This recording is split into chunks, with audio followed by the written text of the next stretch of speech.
Nama saya Haji Saifullah Damanhuri.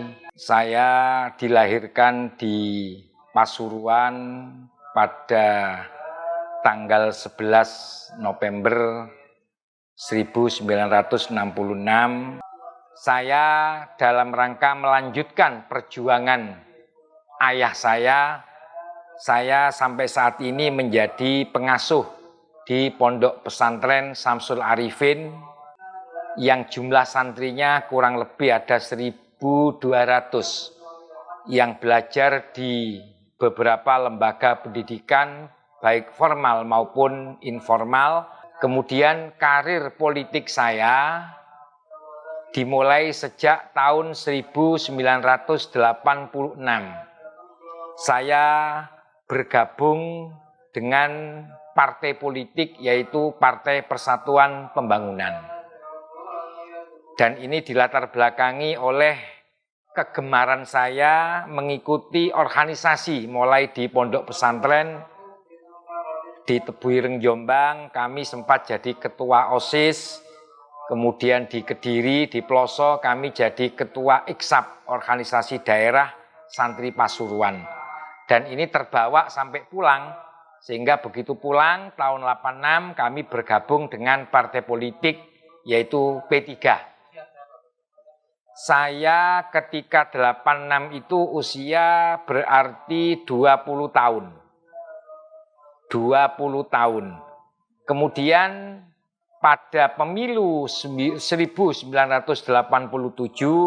saya dicalonkan oleh P3 menjadi calon legislatif dan alhamdulillah hasil pemilu 1987 dari P3 saya menjadi anggota DPRD termuda di Jawa Timur atau mungkin juga di provinsi yang lain karena usia 21 tahun saya sudah menjadi anggota DPRD dan waktu itu saya masih belum menikah.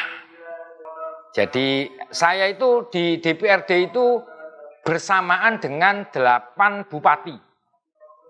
Pertama saya tahu Bupati Haji Jiliteng Suyoto. Kemudian kedua saya juga pernah Bupati Dr. Gigi Haji Siabuddin, Angkatan Udara. Kemudian yang ketiga, saya pernah juga Bupati dengan Pak Dade Angga Jilid 1. Yang keempat, dengan almarhum Bapak Bupati Pak Yus Bakir. Yang kelima, yaitu Bupatinya Pak Dade Angga Jilid kedua. Yang keenam, yaitu Bapak Irsad. Dan yang ketujuh sampai 8 ini Pak Irsad masih.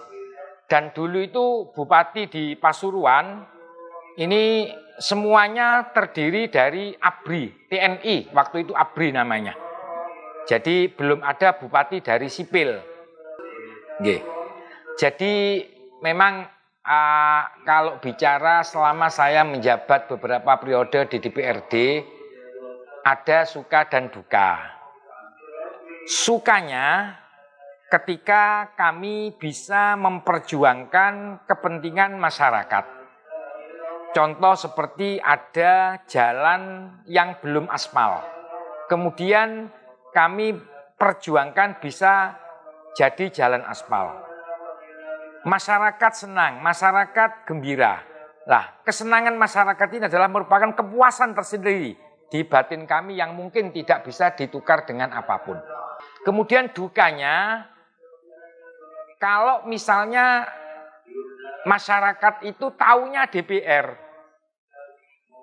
kalau ada sesuatu yang belum berhasil kami perjuangkan, ya kami kadang-kadang diolok, kadang kami dipaido, macam-macam.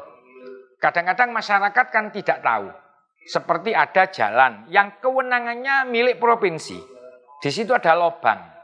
Kami kan tidak bisa langsung memperjuangkan untuk menutup lubang. Kami masih mengusulkan ke provinsi. Tapi warga itu taunya ya DPR pokoknya serba bisa. Itu mungkin salah satu dukanya. Yang menentukan jadi dan tidaknya itu kan nomor urut partai. Kemudian Yang kedua, akhir-akhir ini kami mengikuti sistem pemilih yang terbuka. Jadi warga tidak lagi memilih partai, tetapi milih caleg. Nah, ini sisi positifnya, warga itu tidak beli kucing dalam karung. Kalau dulu kan beli kucing dalam karung, milih partai, yang jadi tidak tahu siapa. Nah, sekarang enggak, milih orang langsung, individu yang dipilih. Nah, berarti masyarakat ini diberi kesempatan untuk milih orang per orang. Tetapi sisi negatifnya mungkin ya, kos yang dikeluarkan oleh caleg ini lebih besar dari yang tertutup. Itu perkembangan yang kami ikuti. Kemudian hal-hal yang lain kami merasakan ketika era Orde Baru, ini kepastian hukum, kepastian pemerintahan pada waktu era Orde Baru ini lebih pasti. Pembangunan ini terencana. Ada namanya Repelita, ada namanya GBHN. Nah, sekarang rupanya mau dihidupkan lagi. Nah, tetapi ketika reformasi, ini pembangunannya ibaratnya tergantung kokinya. Ganti presiden, ganti masaan. Ganti presiden, ganti masaan. Mungkin programnya Pak Jokowi yang sudah bagus sekarang ini, mungkin ketika ganti presiden, karena Pak Jokowi sudah 2 periode, tidak bisa jabat lagi, mungkin itu juga bisa berubah. Nah, dengan berubah ini artinya semacam tidak ada kepastian. Ini yang juga dinilai oleh masyarakat internasional tentang kepastian hukum untuk punya usaha di Indonesia ini. Nah, sekarang ini tidak sama seperti dulu waktu era Orde Baru. Jadi begini, saya bisa paham. Jadi kalau dari sisi kualitas ini memang lebih baik yang dulu. Yang sistem tertutup. Karena kaderisasi di internal partai itu jelas. Nah, sekarang kan tidak lagi. Yang penting orang punya uang nyalek. Walaupun nomor 8, kalau uangnya banyak ya tetap jadi. Nah, belum tentu yang punya uang ini kualitasnya bagus. Jadi sekarang ini partai tidak bisa memberikan melaksanakan pengkaderan yang tertib kayak dulu. Jadi kalau dulu itu begitu sudah kadernya mumpuni, dia itu nomornya di nomor awal, dia itu dipastikan jadi. Karena yang jadi, makanya yang jadi itu betul-betul mumpuni kualitasnya. Nah, sekarang ini menurut saya beda lagi, tidak seperti itu. Jadi kalau waktu era Orde Baru partai masih 3. Partai itu cuma 3. Nomor 1 P3, nomor 2 Golkar. Bukan partai Golkar, Golkar. Sekarang kan partai Golkar. Jadi dulu itu Golkar dan yang nomor 3 PDI. Belum Perjuangan, masih PDI. Lah ini masyarakat itu sangat antusias sekali. Dan kedekatan masyarakat dengan partai politik itu dulu itu betul-betul merupakan kayak ideologi. Makanya dulu itu ketika kampanye di mana-mana itu tidak ada partai mengeluarkan biaya. Caleg tidak mengeluarkan biaya. Murni swadaya masyarakat. Karena ikatan emosional, ikatan ideologi. Bahkan dulu saya pernah tahun 92 saya jadi caleg lagi setelah masih jabat incumbent jadi caleg lagi. Saya kampanye di beberapa desa. Itu saya diberi amplop. Loh, caleg kok diberi amplop? Yang memberi amplop masyarakat.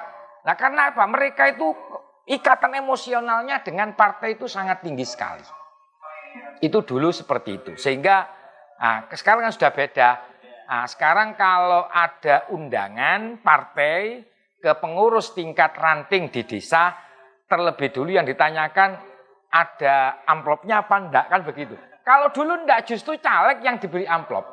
Itu bedanya antara dulu dengan sekarang. Jadi sekarang ini masyarakat sangat pragmatis, sangat pragmatis. Jadi jadi begini, untuk menjadi wakil rakyat ya, yang beda, sangat beda, yaitu periode 99, awal reformasi. Artinya apa? Ini sangat dipenuhi oleh euforia. Sekali lagi euforia. Jadi waktu itu apapun yang disuka, jadi.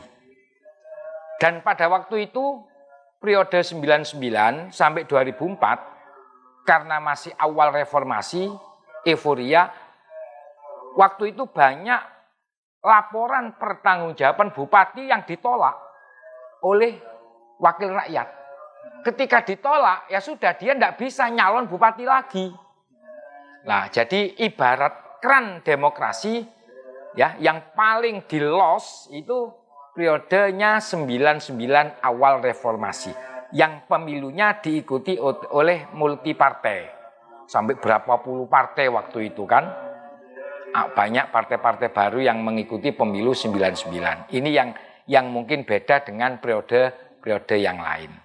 Kalau untuk tertibnya kelembagaan, kalau saya menilai era reformasi dibandingkan dengan era Orde Baru, jauh masih lebih tertib era Orde Baru. Jadi Orde Baru itu sangat tertib. Jadi kalau misalnya rapat, ya, sebelum rapat betul-betul dipersiapkan, waktunya tidak terlalu molor, itu yang saya ingat. Nah, tapi sekarang kadang-kadang sekarang ini kan semua orang merasa benar gitu loh. Jadi kadang-kadang itu tidak seperti yang banyak, tidak seperti periode waktu era Orde Baru. Itu Mas mungkin yang bisa membedakan saya pengalaman. Iya, jadi memang era Orde Baru itu ibarat keran demokrasi itu kan tidak terlalu terbuka. Tetapi mungkin dengan kondisi seperti itu, sisi positifnya ini masyarakat tidak semuanya menganggap boleh. Tetapi ketika Orde Reformasi 99 memang keran demokrasi memang sangat terbuka. Nah, tetapi kadang-kadang kan semua orang merasa benar. Semua orang merasa bisa. Sehingga kadang-kadang banyak kepentingan-kepentingan dan akibatnya awal reformasi itu nun sewu banyak yang kena jerat hukum. Ya, karena terlalu losnya, terlalu terbukanya keran demokrasi sehingga banyak dari anggota DPRD, dari kepala daerah yang terjerat persoalan hukum. Kalau sistemnya masih seperti ini, proporsional terbuka, seseorang itu bisa lolos bisa menjadi wakil rakyat, itu paling tidak harus punya dua syaratnya.